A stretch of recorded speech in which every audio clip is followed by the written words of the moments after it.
Jane Chevrolet, it's some time since we stood outside the Osler House Surgery, and it's now, as we can see, it's closed.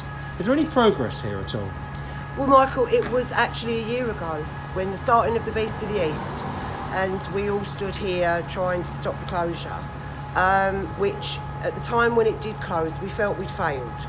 But on reflection, we actually didn't fail. We were failed because this was still a very, very much needed surgery and still is.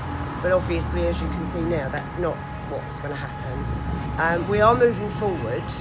We are in talks at the moment with Harlow Council, who are being exceedingly patient with us, I have to say.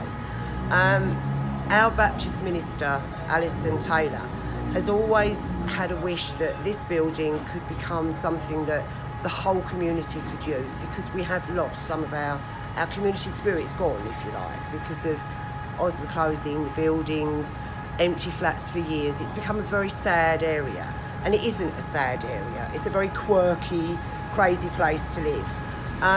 We've also got an empty building opposite there, which used to be a rent office. We've also got a community centre, all of which need to have life put back into them.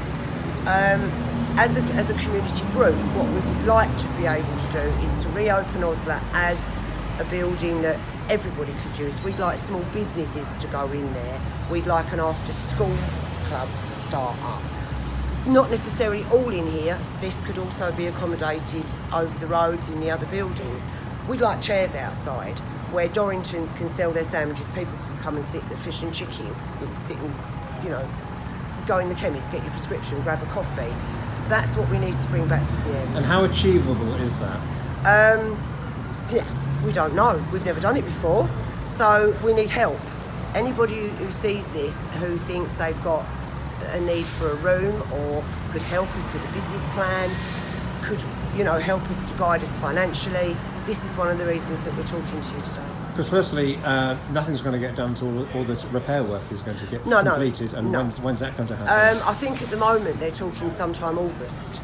But the fronts will all be refurbished. The inside won't be, but that can be altered as and when. But the bottom line is that this is not going to be reopened as a doctor's surgery. Sadly, no. The need for it is still very great. Because lots of the building work, residential building work, is taking place on this side of the town. And we have heard that Church Langley and Jenner House are applying to extend because they need bigger surgeries. They might not have done had Osler still been here. Do you get feedback from residents about how they're accessing a GP surgery? Yes, we do. We were hoping that the CCG would keep their word and run a survey. If that survey is what some patients have been given, which is a scrappy piece of paper with no address on it and no questions on it, then maybe that's what they've done. I don't know. But yes, there obviously are still problems in getting to these surgeries. We've had unreliable bus services, and literally once a week now, because of the M11, you cover the accidents. Potter Street shuts, so there's still that difficulty.